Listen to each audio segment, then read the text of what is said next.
હાઉસીસના reports પર પણ આપણે નજર કરી લઈએ. સહયોગી તૃપ્તિ કપૂરી આપણી સાથે જોડાઈ ગયા છે ડિટેલ્સની સાથે. Trupti, good morning. કયા સ્ટોક્સ છે, સેક્ટર્સ છે જે બ્રોકરેજ હાઉસીસના રિપોર્ટ્સ પર આવી રહ્યા છે? ગુડ મોર્નિંગ ચાનેચાને. ખાસ કરીને મોર્ગન સ્ટેનલી બેંકો પર પોતાના બ્રોકરેજ રિપોર્ટ જાહેર કર્યા છે. તો શરૂઆત આપણે એસબીઆઈથી કરશું. એસબીઆઈ પર મોર્ગન સ્ટેનલી તરફથી અહીંયા આપણને ઇક્વલ વેટ રેટિંગનો રિપોર્ટ આવતો જોવા મળી રહ્યો છે.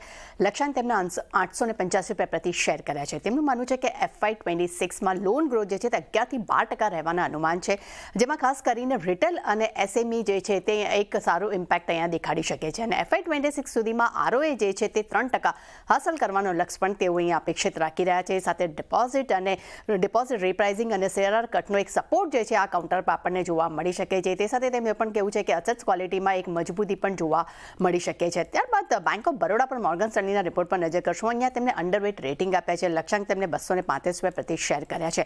તો અહીંયા પણ તેમનું કહેવું છે કે FY26માં કંપનીની જે ડિપોઝિટ ગ્રોથ જે છે તે 9 થી 11% અને લોન ગ્રોથ છે તે 10 થી 12% રહેવાના તેઓ અનુમાન રાખી રહ્યા છે. ખાસ કરીને Q2 FY26માં NIM જે છે તે ત્યાં 7 થી 8 બેસિસ પોઈન્ટનો ઘટાડાના પણ સંકેતો રાખી રહ્યા છે. પરંતુ વાર્ષિક ધોરણે ત્યાં 2.9% પર તેનું જે ગાઈડન્સ જે છે તેમને યથાવત રાખ્યું છે. અને ત્યારબાદ RBL બેંક પર નજર કરશું. અહીંયા મોર્ગન સ્ટેનલી તરફથી આપણને અંડરવેટ રેટિંગનો રિપોર્ટ જોવા મળી રહ્યો છે. લક્ષ્યાંક તેમનું ₹175 પ્રતિ શેર કર્યા છે. તેમનું કહેવું છે કે FY26માં લોન ગ્રોથ ગાઈડન્સ જે છે 14 થી 16% વાર્ષિક ધોરણે રહી શકે છે, પરંતુ જે Q1માં 9% હતું. ખાસ કરીને કાસા અને રિટેલ ડિપોઝિટ જે છે તે હવે 66% પર અહીંયા જોવા મળી રહી છે, પરંતુ સામે સ્લિપેજીસ અને ક્રેડિટ ખર્ચમાં સુધારાની પણ તેઓ અપેક્ષા રાખી રહ્યા છે. અને હાલમાં બેંકની ફંડ એકત્ર કરવાની કોઈ પણ પ્રકારની યોજના જોવા નથી મળી રહી. એટલે અહીંયા ખાસ કરીને એસબીઆઈ માટે એક પોઝિટિવ રિપોર્ટ છે, પરંતુ બીજા બે કાઉન્ટર માટે થોડાક આપણને એક નેગેટિવ રિપોર્ટ જોવા મળી રહ્યા છે. અદાની ગ્રીન પર જેફરસના રિપોર્ટ પર નજર કરશું. બાય રેટિંગનો રિપોર્ટ છે. લક્ષ્યાંક ₹1313 પ્રતિ શેર તેમને આપ્યા છે. તેમનું કહેવું છે કે મેનેજમેન્ટને 2030 સુધીમાં ક્ષમતા જે છે 3.5 ગણી વધવાની તેઓ અપેક્ષા રાખી રહ્યા છે. ખાસ કરીને FY26માં 4.5 ગીગાવોટ તો FY27માં 6.3 ગીગાવોટની પણ તેઓ અપેક્ષા રાખી રહ્યા છે. કંપનીના હાલ વેલ્યુએશન જે છે તે જાન્યુઆરી 2023ના ટોચના EV EBITDA કરતાં 63% ડિસ્કાઉન્ટ પર અહીંયા જોવા મળી રહ્યું છે.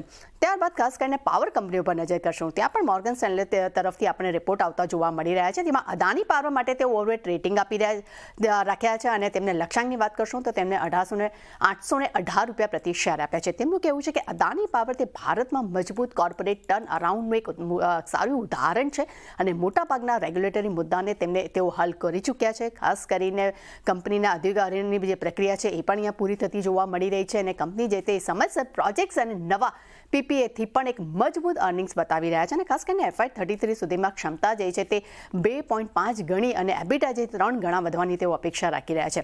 JSW એનર્જી પર આપણને ખાસ કરીને નજર કરશું. ત્યાં મોર્ગન સ્ટેનલી તરફથી આપણને ઓવરવેટ રેટિંગનો રિપોર્ટ જોવા મળી રહ્યો છે.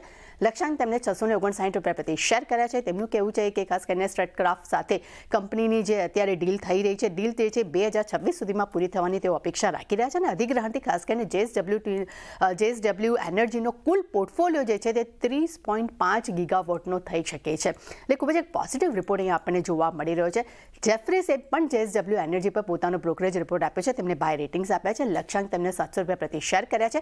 તેમનું માનવું છે કે FY30 સુધીમાં 4.4 થી 4.9 ગીગાવોટની તેઓ અપેક્ષા રાખી રહ્યા છે, જ્યારે તેનું અનુમાન જે છે તે 3.1 ગીગાવોટનું હતું. અને ખાસ કરીને FY25-28 દરમિયાન 42% EBITDA CAGRની પણ તેઓ અપેક્ષા રાખી રહ્યા છે.